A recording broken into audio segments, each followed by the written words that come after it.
Dan dan dan dan, my people. The unbelievable is happening. When they tell Nigerian government, may they release Mazi Nnamdi Kanu, may them leave this issue of Biafra agitations, may them negotiate, may them settle matter, they no agree. They say based on say, now they strong pass, now they get yam, and they get cutlass, they no go stop. My people, the unbelievable don't happen. Powerful forces don't defeat President Bola Ahmed Tinubu-led Nigerian government. Right now, Tinubu, Malami, Buhari, and Omotosho, they are all confused. We don't hear now say Muhammadu Buhari don't dey on the run, and he and his AGF Abubakar Malami, that one matter self they one side because ICC the dragon, you understand, because of the lie when he used the name of Interpol, Kenya government, and even Nigerian DSS. That matter they one side. So my people, I go drop the video, all of us go watch and together. I will be right back. There is fire on the mountain right now.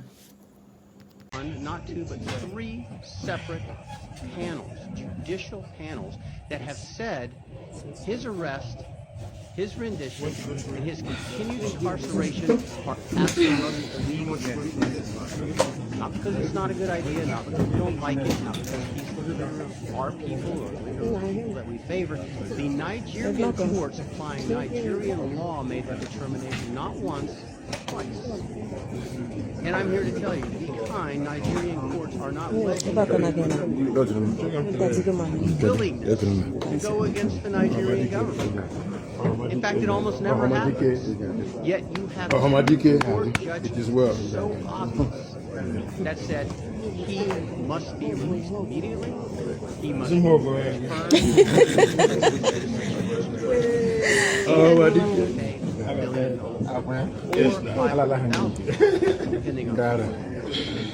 Along with that, we have a judgment, a scathing review from the United Nations.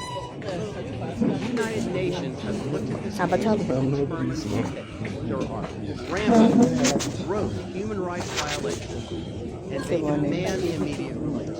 Now, here's for Nnamdi Kanu parts from Nelson Mandela. Nelson Mandela, indeed, once again, the most celebrated freedom fighter in the world, perhaps in the history of the world, the most recent history of the world, never was the beneficiary of a single court judgment that demanded his release. Never. Didn't happen.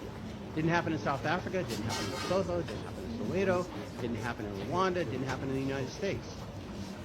And more importantly, there was never an international tribunal. The UN never addressed Nelson Mandela. Never once did the UN issue a call for his freedom. And I'm here to tell you once again, that is very, very significant. That is very significant. We're talking about a man that is more of what we admire in Nelson Mandela than even Nelson Mandela. Okay, according to what has been trending on social media, we've seen finally that the Nigeria court and Judge Omotosho has ordered for a trial, the continuous trial in the DSS custody that will be taking place on the, this week. But a lot of people are so upset. They said it's as if the federal government knows that Nnamdi Kanu and the British, they know that they can never defeat Nnamdi Kanu. That Nnamdi Kanu, has always and we continue to defeat them here in Nigeria court. And as if Nigeria court are wanting to secretly, move this trial so that the Biafrans will not get the most stringent information they need nail Nnamdi Kanu. And with this now, it's as if they want to secretly try Nnamdi Kanu in DSS custody and probably move him to Kenya to do whatever they want to do. Because the British, we know their hands are not clean as regards Nnamdi Kanu. They've not come out to say anything as regards arrest. What's your take as regards? I think these things are very clearly, that the reason why the Fulani is under Buhari went for Mazi Nnamdi Kanu is to make sure that these guys now does not raise their voice in any form. But unfortunately for them, faith have a way, of saving their life. Mazi Nnamdi Kanu's life was saved. Samuel Ekpa's life was also saved, and they were not able to kill him in Kenya. You know, so miraculously, Nnamdi Kanu was renditioned back to Nigeria, you know, and it was exposed to the world, you know, and the people who exposed this information were people who were with Mazi Nnamdi Kanu in Kenya, because they needed to keep Mazi Nnamdi Kanu somewhere in Kenya for 8 days to watch how people are going to react, whether anybody know what happened and all that. But the news went everywhere, and that was why they brought him back to Nigeria 8 days after, you know, and it did not stop there. Buhari and his cohort, the Fulani, felt otherwise, that the only thing they needed to do is to keep Mazi Nnamdi Kanu in DSS custody, so that they could not to carry out whatever agenda they want to carry out, and since they could not succeed, you know, so they kept Mazi Nnamdi Kanu for years, 5 years plus now, without trial. What a wickedness, what a hatred. For years, the world are watching, because one day, what will be used against Nigeria by the superpowers, by the world leaders, will surprise as many as all these things that are happening now. It's been documented. So you can see now that it is becoming a public something, how the trial is going. The same Fulani now instructed Bola Ahmed Tinubu what to do. Then they decided to move him, because there is pressure. Already the Kenyan government has budgeted over $20 billion for that compensation, because they contravene the Commonwealth law, the international law. And Mazi Nnamdi Kanu is going to seek for compensation. William Ruto has made several statements, you know, that why is it that all of a sudden the Kenyan women are marrying our wives now? Nigerian, Igbo people are marrying our Kenyan women now more. He made that statement. So what I'm saying at this point is that it becomes very clearly that they want to go from the back door and return Mazi Nnamdi Kanu, and that is one of the reasons why, you know, because they have seen that Mazi Nnamdi Kanu have consistently, even the last court outing, you can see what transpired there. He won. So that kind of case being on the public space, you know, creates some level of, you know, sensitivity on the side of Omotosho to be able to give judgment, because people are watching. Not only you be judged now, there are other people too. So Nigerians are watching. But for them now to have decided, for the Fulani to have instructed Bola Ahmed Tinubu to move him for secret trial or whatever, there is allegations and there are reports everywhere that Mazi Nnamdi Kanu is already in Kenya, but is going to be returned in Kenya. The reason why he is not in court today, the reason why he is being sent to Kenya, and they are going to return him back in a few days, and they are trying to do a kind of negotiation, get the Commonwealth nations involved on the Mazi Nnamdi Kanu. But they have gone beyond that. The lawyers are not losing sleep. The IPOB command is expanding all over the world, like you can see. The strength of IPOB is growing on a daily basis. The Biafran government in exile is doing exploits. You can see the recent Washington embassy. You know, you can see a lot of things. Yes, we agree. The freest nation in the world is trying the first European agitator to be tried in court, Simon Ekpa. The first African to be tried in European court for agitation of sovereignty. Breaking of record. So, that is a very clear thing now. But the Igbo leaders, the likes of Ojuzo Kalu, Benjamin, all these guys that are there now, we know the reason why they are there. They are not there on their own. They are just there cosmetically to look as if, you know, the Igbo system in the Nigeria has Igbo system in their blood or in their government. Igbo has been incorporated into the system. God, this guy does not represent the Igbo people. They represent the Fulani political conquest agenda, including the governors. And that is why I can tell you that Mazi Nnamdi Kanu has become law and order anytime, any day. And whatever Mazi Nnamdi Kanu says is final. Whether they're going to take him to Kenya, whether they're going to from Kenya take him to UK, that is their business. But I can tell you that in trying Mazi Nnamdi Kanu in the first place is criminality. There's no competent court of jurisdiction that can try Mazi Nnamdi Kanu. What we are seeing, the alliance of the Yorubas and the Northerners to handle this matter like this, after they went and brought James Omotosho, who is a wicked ally. We know the controversial judgment they passed in Rivers State against the governor of Rivers State, now on suspension, Simi Fubara. The same thing they want to do on Mazi Nnamdi Kanu's case. But I can tell you, the people are watching. The Igbo people are watching.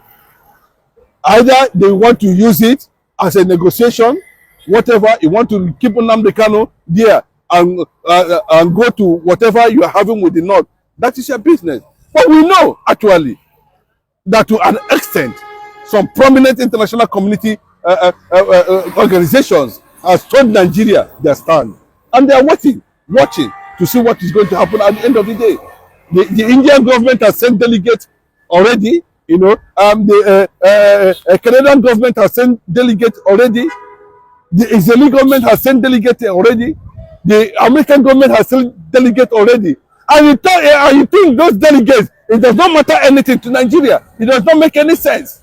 It's just ordinary delegates. You don't know that, you know, they are counting it for Nigeria. That one day, they will open book for Nigeria. And will tell you, so and so time, these are the steps we have taken, but you ignored us. But unfortunately, a certain president trying to be part of the Fulani agenda to destroy Biafra and Mazi Nnamdi Kanu will not stand. Okay, but a lot of people have said, you know, the DSS, or sorry, the Nigerian court or Joshua moving this, you know, continuous trial to the DSS custody. Do you not think, because they say they want to what? They want to, you know, probe the container that Nnamdi Kanu brought in, you know, from Britain, you know, back then 2017. Do you not think that some people are saying this government might even possibly, or the Fulanis might plant bomb in that container and put false allegation on Nnamdi Kanu? Do you see this? Of course, Nigeria can never be trusted for anything. Nigeria cannot even trust their own leadership. Nigeria cannot even trust Nigeria. So where do we stand from?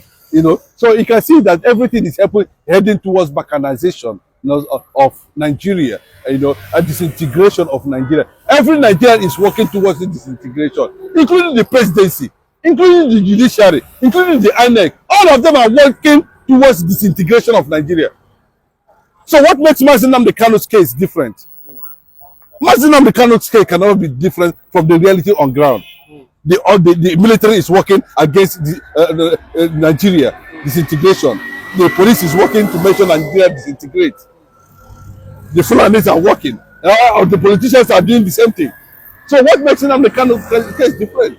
So that is the suspicious that's been built around what we are talking about today. But what is transmitter in the first place? Can anybody just tell me what transmitter is? You know, transmitter, is it a radio? Is it a phone? Because a phone, it can also be a transmitter. I don't know what they mean by transmitter, that they understand that they say because of transmitter they want to move the matter to DSS. No, it sounds ridiculous, honestly, on that note, if actually it is because of transmitter. Anybody can open. How many minutes does it open to the smartest transmitter? You know, and transmitter for me is not a weapon. It's not an atomic energy, an atomic bomb. It's not a nuclear arsenal. Transmitter is a device like phone that can be used by anybody. So why are they now saying otherwise over the issue of transmitter? My brother, I don't think it is the transmitter that is the issue. It is the Fulani agenda that has refused to work. They are trying to see how it is going to work. But unfortunately, you know, that guy you are seeing there was once a scrap, but now he has become a machine. Nobody. Okay, but also take as regards the Southeast, because a lot of people have alluded to the fact that the Southeast politicians are the one encouraging the Fulanis and the Tinubu government not to release Nnamdi Kanu. Yes. Why some are saying it's the Fulani that not the Southeast government? I see. They have already planted the Southeast governors there. So the Southeast governors are already playing with the gallery. So they cannot say no. You know, if they say no, there will not be money for them. There will not be political position for them. They will not go to the Senate like Ojus Okalo. They will not become deputy speaker and be jumping up, which is a disgrace. They cannot be supervising their oil in their father's land. They turn to security where other people are taking it. That is what we are talking about. So they will not be talking about every month everybody should go to Abuja and hold his plate and wait until they give you a cup of rice and you come back. The Igbo man is going there. The Yoruba man is going there. The Middle Belt man is going there. So, because they heard it, that was what Gowon wanted. Now everybody is turning to Abuja. If you don't go to Abuja, how will you survive?